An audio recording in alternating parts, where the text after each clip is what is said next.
worst crisis to afflict capitalism over the, for the last 60 or 70 years. The scale of it has been quite staggering. Let me just remind you, the privatized mortgage companies, Fannie Mae and Freddie Mac, collapsed. Shares plunged by 90%, were put under government control.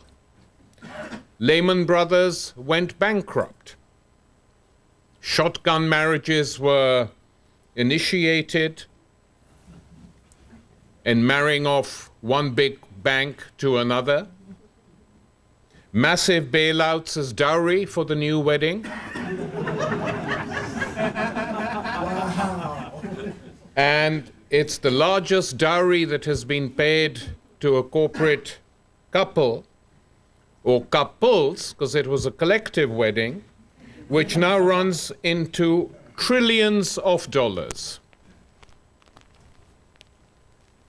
10 to 15% unemployment in the United States, 20% in Spain. Greece became completely overstretched because it's a global crisis, and its economy collapsed, and a whole country had to be bailed out. So the features of neoliberalism as an economic project, again, we now know, because they've been in action for 20, 25 years.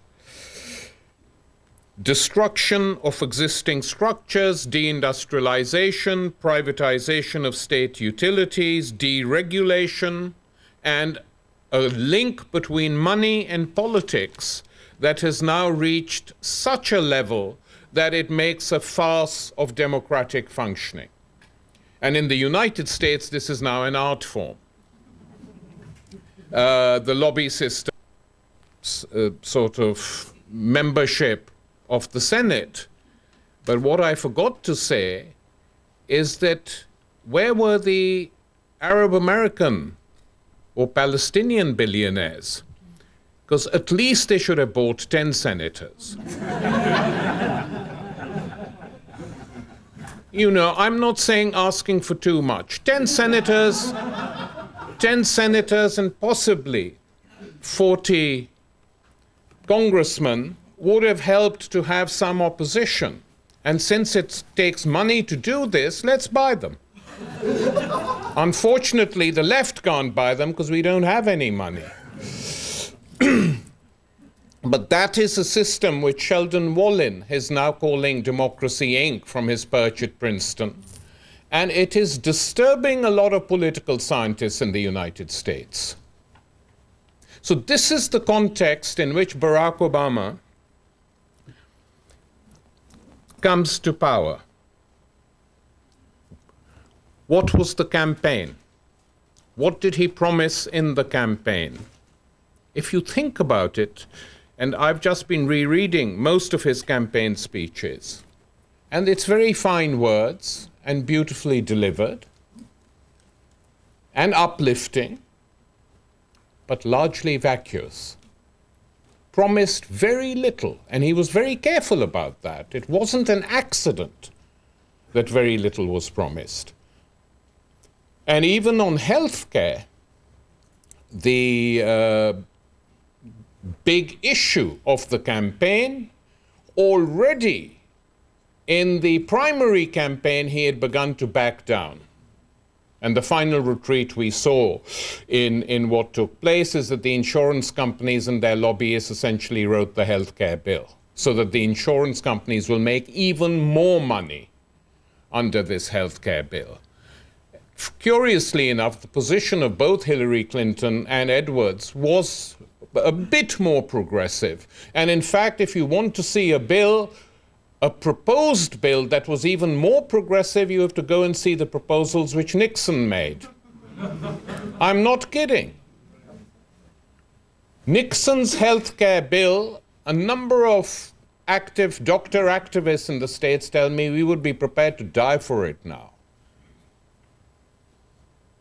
And then Edward Kennedy tried to amalgamate his own proposals with Nixon's proposals and push them through. That failed.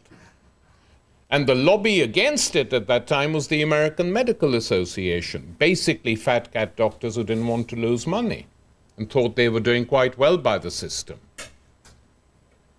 And we now have a huge problem because given the extent of the crisis, in my opinion, this government or the successor government, because the reforms, so-called, will not come into effect till 2019, when even if Obama wins a second term, he will have left. So we don't know what the effects are going to be or whether they will even be able to afford to fund it. So in terms of domestic politics, nothing progressive was promised, neither on health nor on education. And on education, those of you who live in this particular city should know what's been going on. And the experimentation that has been taking place and what Arne Duncan actually represents. Corporate education, privatized education, sell off the rich schools to the corporations and teach them financial speculation, and sell off the poor schools to the naval and military academies so that the poor kids don't have to think twice, they're pushed straight into the war machine. And this is what the Chicago politicians locally have done, and this is where Obama comes from. Now, the second point to understand about him, I was at the talk yesterday where people spoke, and of course I fully understand. I felt quite sort of excited myself at the sight of an Afro-American family entering the White House. Who could not? And for a variety of reasons. It was an emotional event, and the whole world shared the emotion. Because when you elect an American president, you're electing one of the principal ruler of the world. He's an imperial president. So there was that feeling of emotion, that a house built by slaves was now going to be lived in by at least one half of a family which were the descendants of slaves. No one should underestimate the impact of that. Very important. But we have to now move beyond it, because you can celebrate that fact, but ultimately the deciding feature and the deciding factor, in my opinion, is neither race nor gender, but politics. That you determine who people are, not by what they say, but by what they do. That has to be the only criteria. And of course, we know what the right and far right in this country is and the support they have. Goes without saying. They attack Obama all the time. And what do they attack him for? For being a socialist. If only. They attack him for being colored. That he can't help. He is. And they attack him for crazy things. And they did the same with Bill Clinton, if you will recall, when he was in power. And if Hillary had won the election, we would have had an orgy of misogyny in this country. So it's the same, actually. When the right loses, they go bananas. And in this case, more than before, because it's a very big event and they can see it like that. But the way to tackle them, this is where the big mistake has been made. The way to tackle them is not by being conciliatory.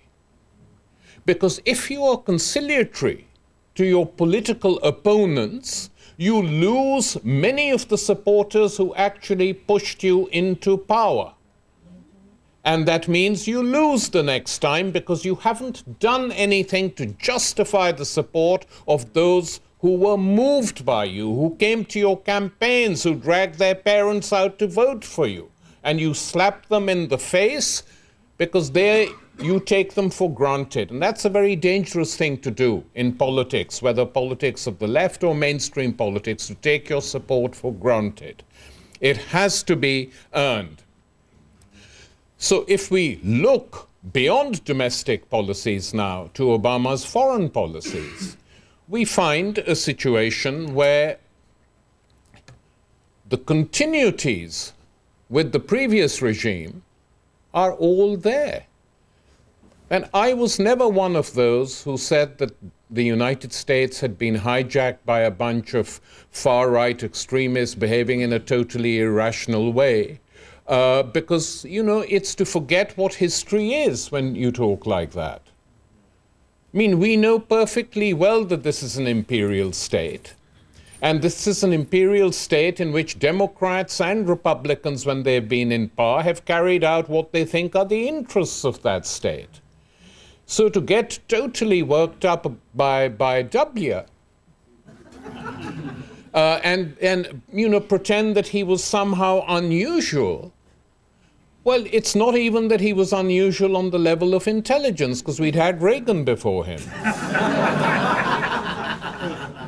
But you see, the fact is that when you have presidents who are not totally in command of politics, you have around them a team of people that I call the American capitalist Politburo. And the Politburo runs the state. They did it under Reagan quite cleverly from their point of view. And they did it under Bush Jr. from their point of view quite cleverly. They weren't people we like, obviously. But in terms of what they did, they took Iraq. They have now control of Iraqi oil. For the next 25 years, all the old corporations involved in the oil industry are going and taking that oil. Of course, it's been a disaster on other levels for them. But in terms of economics, it's not been a total disaster of getting hold of the oil, which wasn't the only reason, of course, for invading that country, but it was one of the reasons, to be able to control it so you could determine who it sold to. And they did it. And one of them actually said, I can't remember which member of the American Politburo it was, ruling Politburo, who said, we did it because we could. Meaning, who's there to challenge us? This is the way we will preserve and exercise our hegemony. Now, Iraq, as you know, was an incredibly divisive issue in this country. I think the reason Obama won the nomination, one big reason was that when he was in the Illinois Senate, he voted against the war. Once. Fine, he did it. Better that than voting for it. And Hillary and her husband were warmongers. Bill Clinton traveled around Europe telling European social democratic parties to support the Iraq war. It was absolutely vital. But when Obama comes to power, it's forgotten, the opposition, and it carries on. You know, the surge has been so successful that a few months ago, General Petraeus was saying, he was asked, is the surge successful? He said, yeah, we are only having 15 attacks a day on the US forces. Well, that is a measurement of success, I suppose, on one level, but it doesn't show that the situation is completely under control. But if we can see that in Palestine, Israel, in Iraq, Obama is continuing with the policies of the previous government, the policies he has made his own are escalating the war in Afghanistan and expanding it in Pakistan. And he promised this. That was the one pledge he did make during the election. And I remember many arguing with people here who were saying he doesn't really mean it. He's just saying it because he's opposed to the Iraq war. And, you know, he can't allow the right to completely so he has to be tough in another. I said, no, he means it.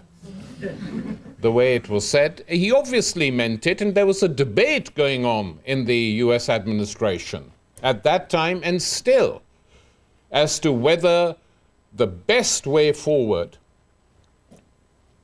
is to send more troops or to prepare an exit strategy. That was and remains a debate going on. Otherwise, there is no way you can understand the public discussion between General Eikenberry and Petraeus, where Eikenberry, as US ambassador in Kabul, sends a public message, not a private one, saying, we don't want 30,000 more troops.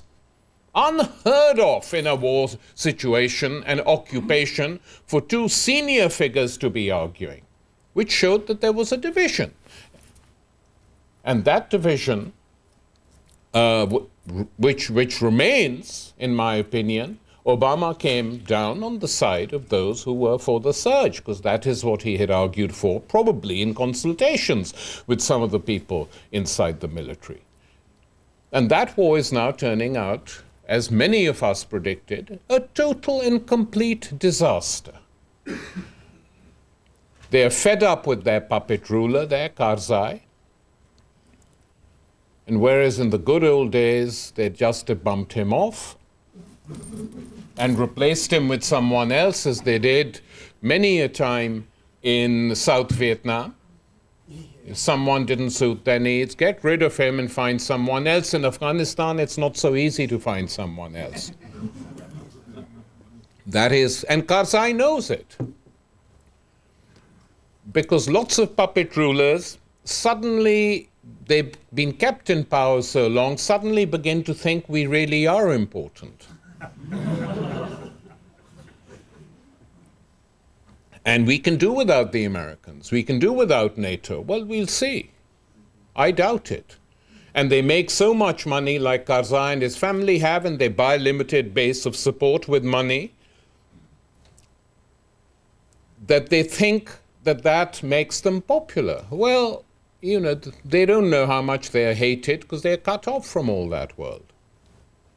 So essentially, they have a very weak regime in Afghanistan. Very different from Iraq, by the way, where the Shias constitute a majority in the confessional Shia parties they'd been cultivating. It's a mess in Iraq because you have ethnic cleansings and all that, and horrific acts being committed, as even The Economist in an editorial had to point out, that we seem to be back in the old Saddam Hussein days. Oppositionists are being tortured, people are being locked up. Nothing seems to have changed at all, except that the people doing it are the people we support. But in Afghanistan, they don't have that particular option, because a majority of the population are Pashtuns. From the southern part of the country, the Shia and the Hazarawals are a relatively small minority, and you can't have a solution in that country unless you want to balkanize it, which would be crazy, despite the discovery of huge lithium fields underneath the ground. It would be crazy to balkanize it, though it's something that they might well consider. Who knows? But at the moment, they're in a total mess, which is why they're discussing openly now with the Taliban. I mean, for years we were told this was the worst, most evil organization in the world. And it certainly isn't an organization I've ever supported. But nonetheless, the United States are now going into serious negotiations with the Taliban and pleading with them to join the government in Kabul with Karzai's support. The Taliban's position, actually for them quite a principled position, is it's very difficult for us to join any coalition government as long as there are foreign troops on our soil, which is not a stupid position. And once you go, then we will certainly join a coalition government with A, B, and C, as we see fit to have a sovereign state. That is their position at the moment, but they are still trying to split them, aided by the Pakistani military and the Pakistani political elite, who are trying to win over elements of the Taliban, the good Taliban so-called, because whether you're good or bad depends on how close you are to the United States. This is a criteria all over the world for governments and political parties and politicians. But it's not going to be easy for them to do it. And the other thing in Afghanistan, which is worth noting, is that the Taliban told all their supporters, if they come and try, that when they come into villages and say, we want to recruit some of you, to train you to be good policemen in the army, go. A limited number of them go into the official structures of the occupied state to get military training, to learn how to use weapons.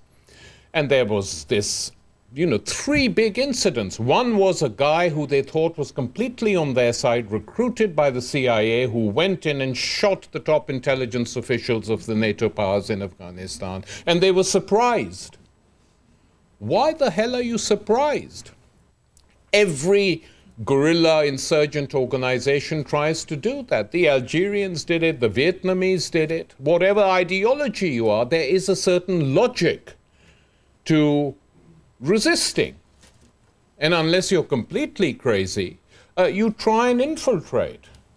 So they now say, intelligence investigators from NATO say we can't totally depend on the police force and the army because we don't know the degree to which it has been infiltrated. Well, then you give up. If you can't do that, then it is best to cut your losses and get out. Obama hasn't done that so far. And I think that this is going to be, whether it'll be his Vietnam, as many people are arguing, I don't know. It's not an analogy I particularly like to use in relation to Afghanistan on most levels. But on the level of being able, I think the war is unwinnable for both sides. The United States can't win the war, nor can they lose it. The Taliban can't win the war, but it's difficult for them to lose it because they live there.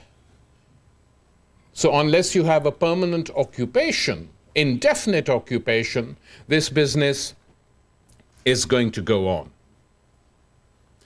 We already discussed yesterday the position of Obama and the new government on Palestine, Israel. No big change. No big change was expected. In fact, Obama, before he was ensconced, or was it after, I can't now quite remember, went to the big APAC conference and said that he was in favor of Jerusalem being the capital of Israel, which had not been said by any American president till now.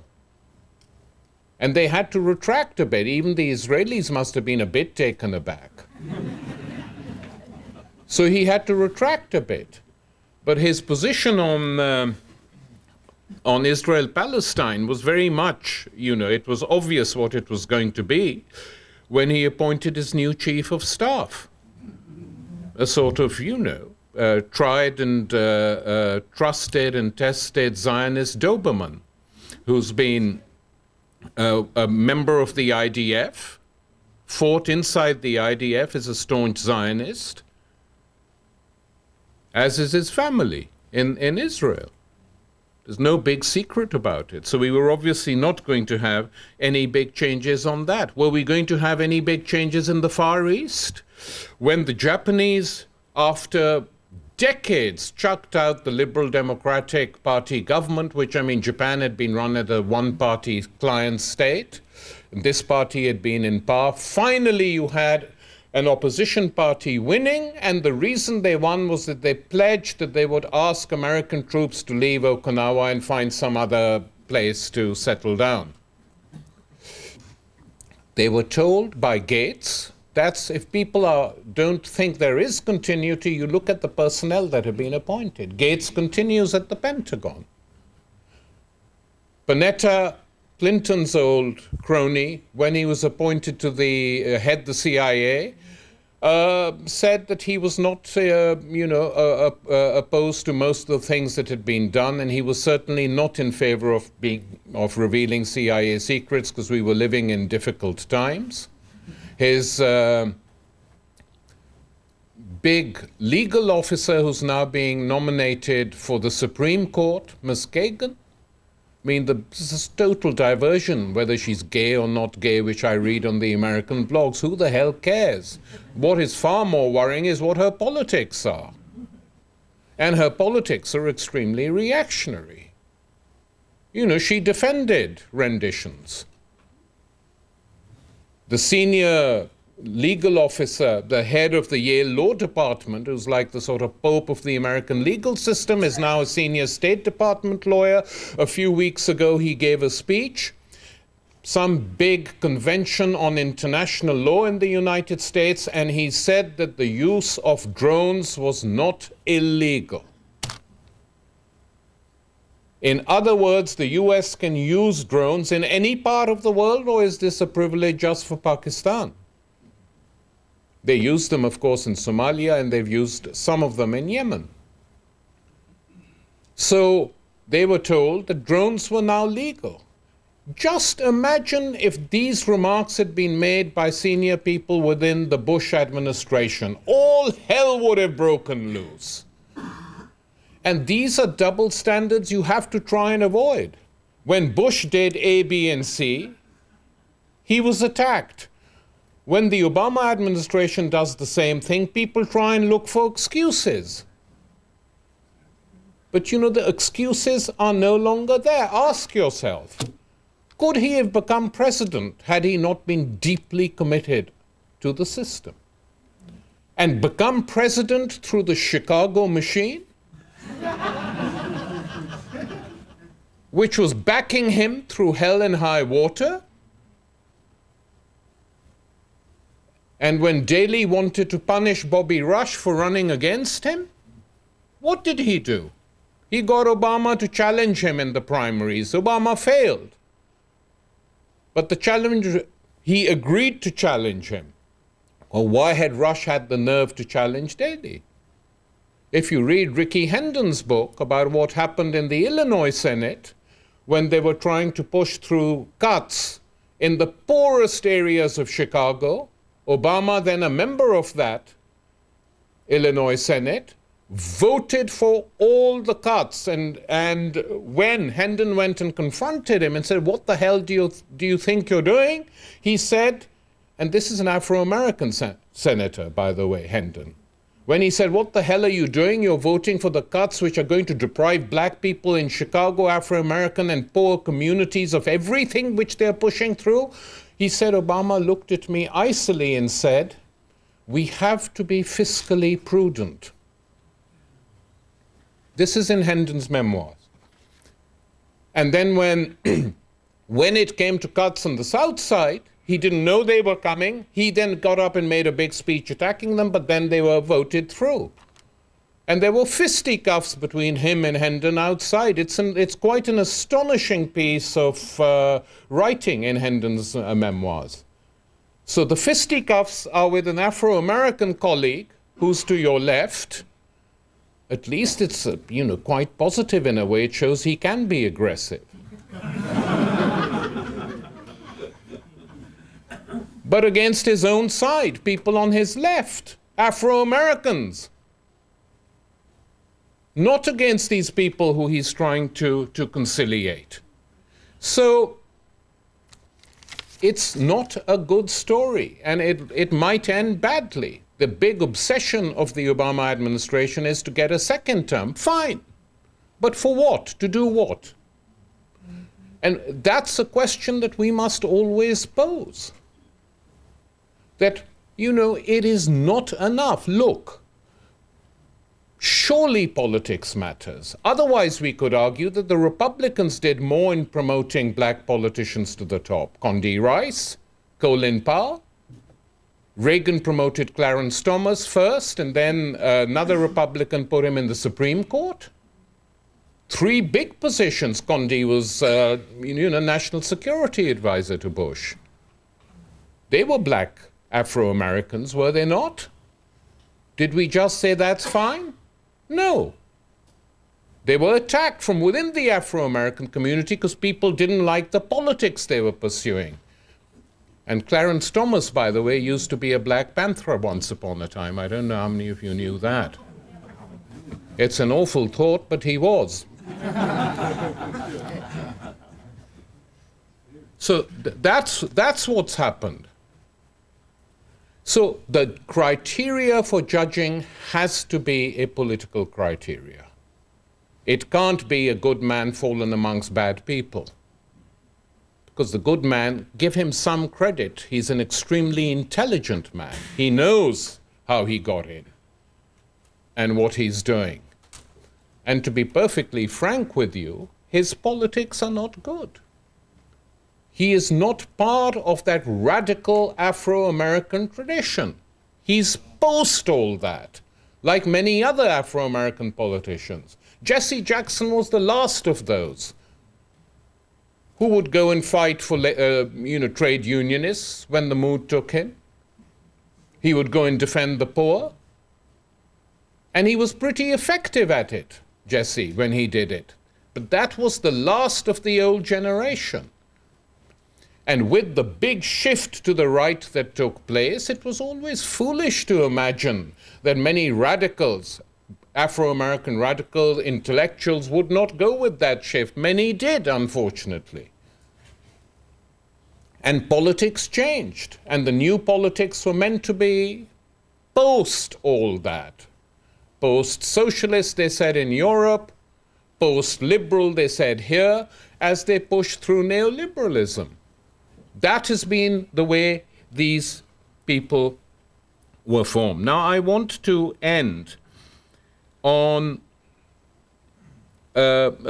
given what this conference is, on a different note. And that is, very straightforwardly, why are we socialists today? Why? We know times are bad. In fact, if you like, they haven't been as bad as this ever, because at least you had strong labor movements. And you had all sorts of parties, huge parties, communist parties, social democratic parties, which defended some form of anti-capitalist reforms, different style of politics. Now that has gone, by and large. And the number of people defending socialism are much, much smaller than they have ever been. But that doesn't mean it doesn't need to be defended and argued for and fought for. And when you hear right-wing ideologues talking all over the place, socialism failed, the response to that is, yeah, we failed once. How many times has capitalism failed?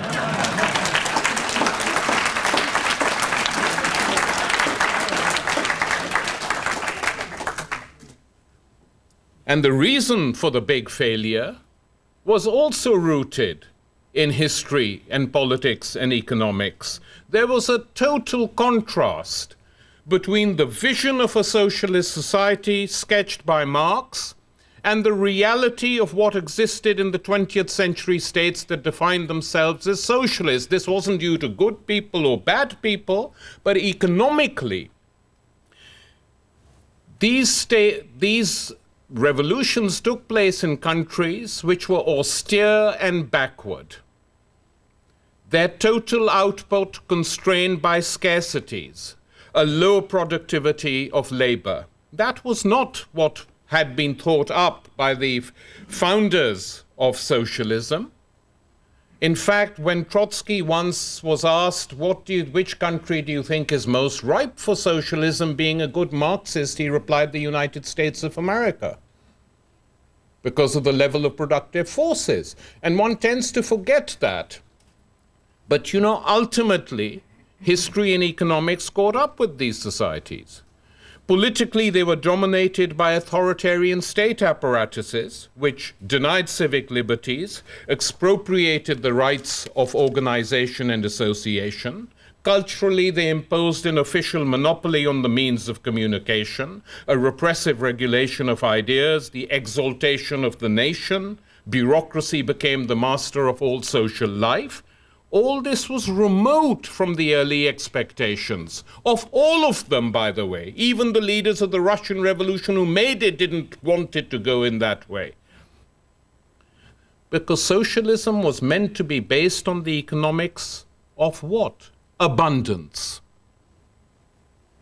Political order should be what? Based on a radical popular sovereignty, in which the producers of wealth would be given for the first time ever the means of democratic self-government in factories, fields, municipalities, assemblies, and on a national level.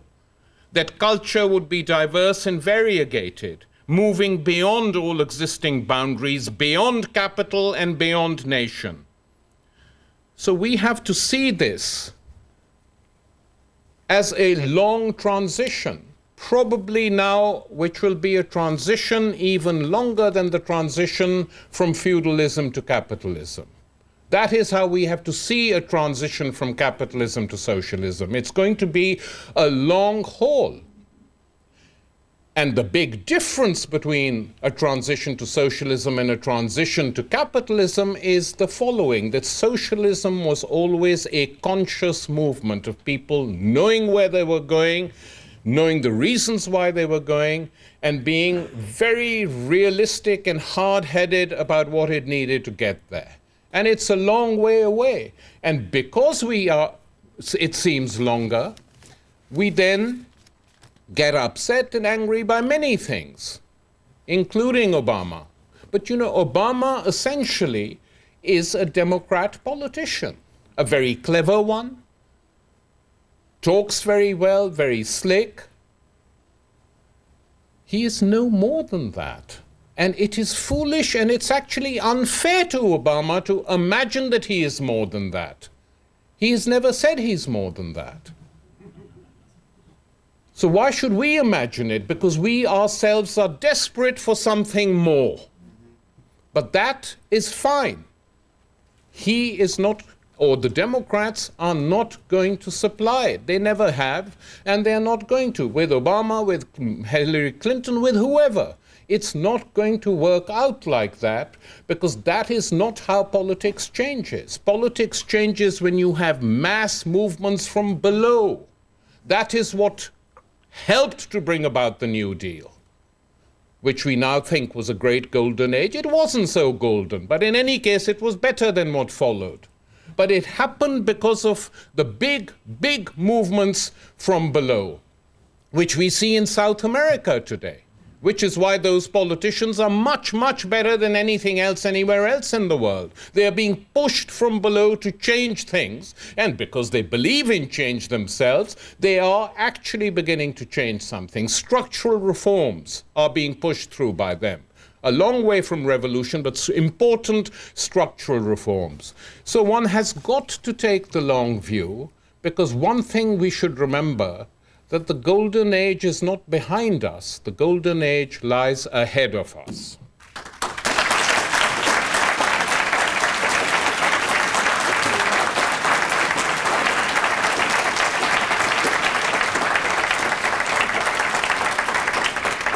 The support, logistic support of the Pakistani military, they could never have taken Kabul when they first did. And that dependence on the Pakistani military still exists. It's now done clandestinely, of course, but you know, the US knows what goes on. Now they don't even mind so much because they need something there. But so when I talk about a coalition government, it will not be because some of the old leaders of the Taliban like Mullah Omar are in favor of it, but because that is the direction in which the Pakistani military will probably push, because the big obsession of the Pakistani military is the Indian presence in Afghanistan, which isn't so much a military presence, but it certainly is a political presence. And in order to get rid of that, they'll be prepared to do deals with the Iranians in the West and with the Russians and the Northern Alliance people to set up some sort of a national government, which the Chinese are saying behind the scenes that they will fund. I mean, the Chinese are already there, by the way, you know, economically, that they will fund. So it will be very difficult. I may be wrong, but I don't think so on this. I think it'll be very difficult for them to construct a sort of regime which they did when they first took over on the heels of the Civil War, because this is a country now which has been at war continuously since 1979. Think about it. Longer than the First World War, longer than the Second World War, longer than the last Third Vietnam War, longer now than the Iran-Iraq War. And that begins to have an effect on the psychology and the everyday life of the people. They are fed up of the war. So any coalition government which says no war, disarmament, 10 years of peace, reconstruction, it will be difficult for any group, I would say even the Umar group within the Taliban, to reject that. Of course, you know, there are many people there who will say we want now to create an emirate again like we did before, but I think there are others who will say to them this is not a good idea. And those others are in Islamabad. I agree that Obama talked about, you know, at APEC when he talked about Jerusalem, said he was in favor of an undivided Jerusalem. I am too, if you want my position. But I am in favor of an undivided Jerusalem, which is the capital of a unified one state with equal rights for all, as I argued last night, you know. So I don't think that is what he intended. He was basically trying to explain to APEC that the fact that his middle name was a Muslim name shouldn't be taken too seriously, and he was quite right about that. It shouldn't. I really don't want to get involved in this debate between the Socialist Equality Party and Socialist Worker. I don't read the paper regularly, though my own instincts, if anything, I have to be honest with you, would be with Socialist Worker for the following reason. I was in the United States a great deal during the Obama campaign. And people who would come to my talks on whatever subject it was, largely young people, would always ask at these events, they'd put their hands up and say, if you were in this country, would you vote for Obama? And I'm going to shock you, but unlike Socialist Worker, I said I probably would. And I said it because it's not untrue, but also because I was very heartened by the involvement of so many young people, a new generation, in politics. You know, people don't come to politics fully formed. Always there's a process of change. And the best way for people to learn is not through what older people or people from my generation or whoever tells them. The best way for people to learn, and that is the way they learn, is through their own experience. And I think that is the way that people will learn. That is the way people will learn and are learning. And don't think the Obama administration isn't aware of it. The second term with which they are obsessed, in a crazy way, obsessed. They think they get it through reconciliation with their enemies, and what they forget, as I said, is the people who put them in. So how are they going to win these people back is a problem for them, because many of them have learned, not enough we could say, but many people are extremely pissed off with what they are witnessing. And that is educating them much more than any of us could do. But that is the way people learn, and you know, huge swathes of people learn, not individuals. When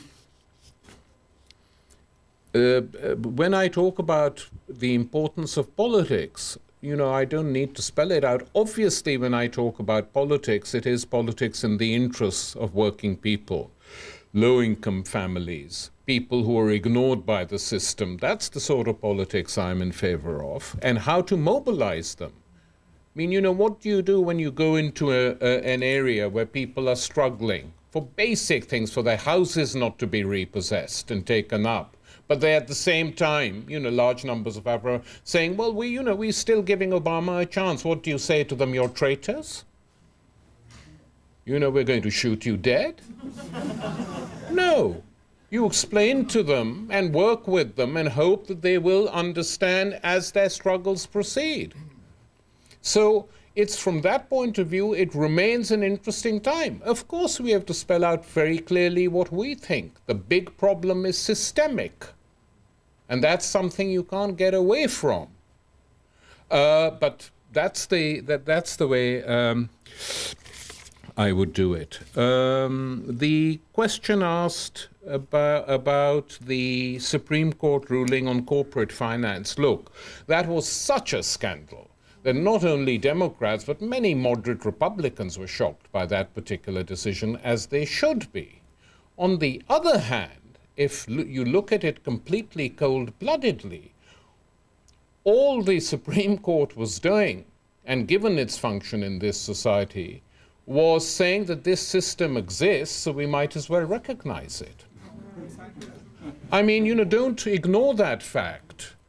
We can attack it, and we should attack it, but the big problem is not what the Supreme Court said, which is bad, but what actually exists today in the way in which the political system and its links to the corporations function. I don't think these links are going to be attacked by this administration if the healthcare bill is anything to go by, or what is happening on other fronts. The same thing applies, I agree, about the domestic militarization programs. Some things that were promised, like the total disbandment of Guantanamo and the trial of prisoners in courts of law, elementary things, which, quite honestly, you don't have to be that progressive to be in favor of.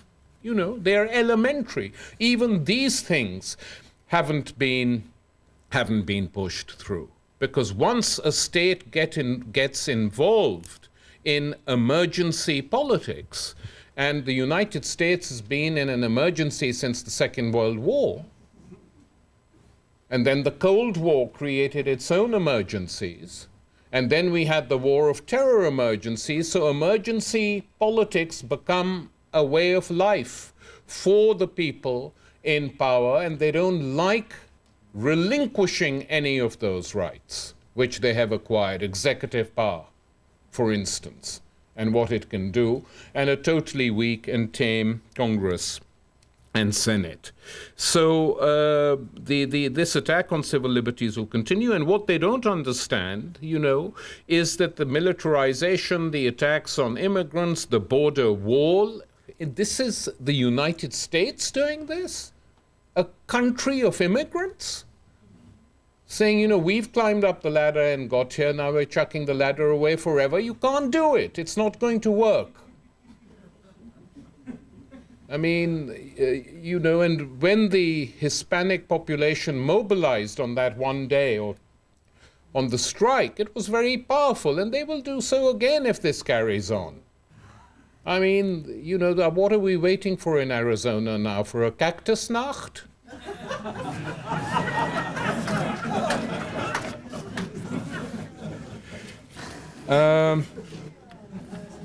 Brazil, Iran, and Turkey. Well, look, these are long subjects, and but I think what we are witnessing is something quite interesting, that regional powers saying that we're not going to totally toe the US line.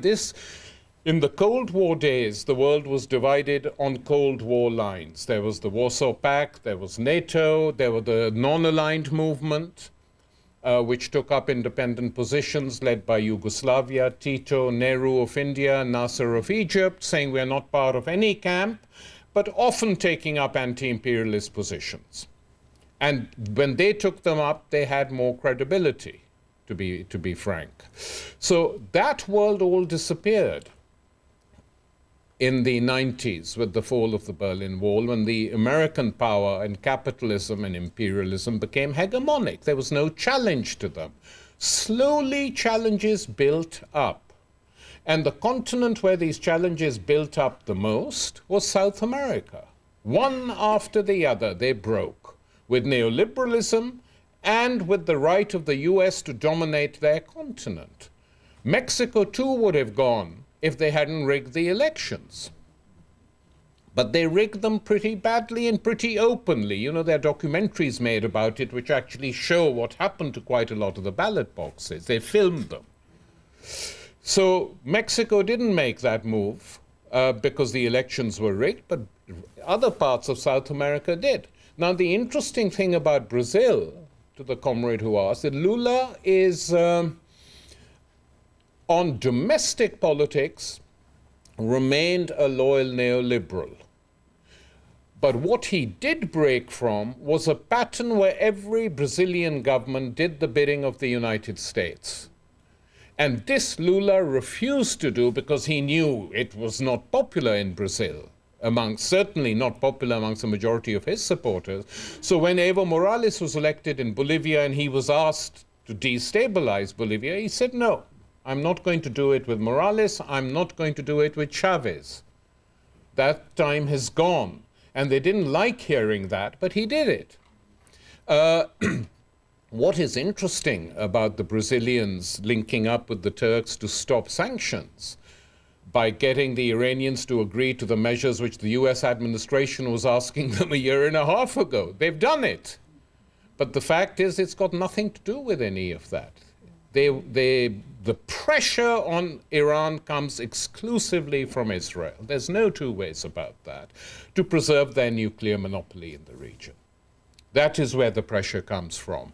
And the fact that the Brazilians did it is not without interest, because the Brazilians have been trying for the last 10 years to become a permanent member of the Security Council. And in order to become a permanent member of the Security Council, you have to have the approval of the United States. I mean, the others follow, but the US, there's no way they're going to agree to that now. Because they will say, had Brazil been a member of the Security Council, it would have vetoed this proposal. So they're going to do that. The Turkish thing is even more interesting because it's a NATO country.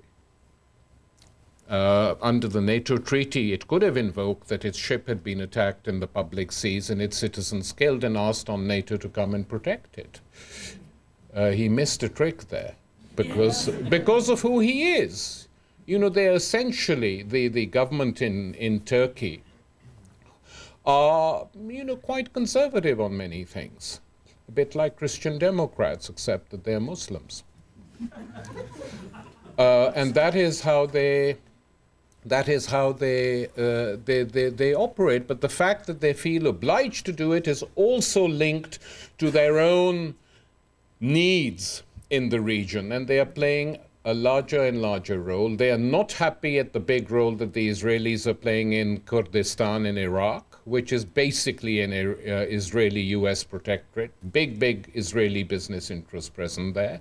And this is also encouraging the Turkish Kurds, who the Turkish government, successive Turkish governments have been sitting on. So it's linked in to all that, what the Turks are doing now.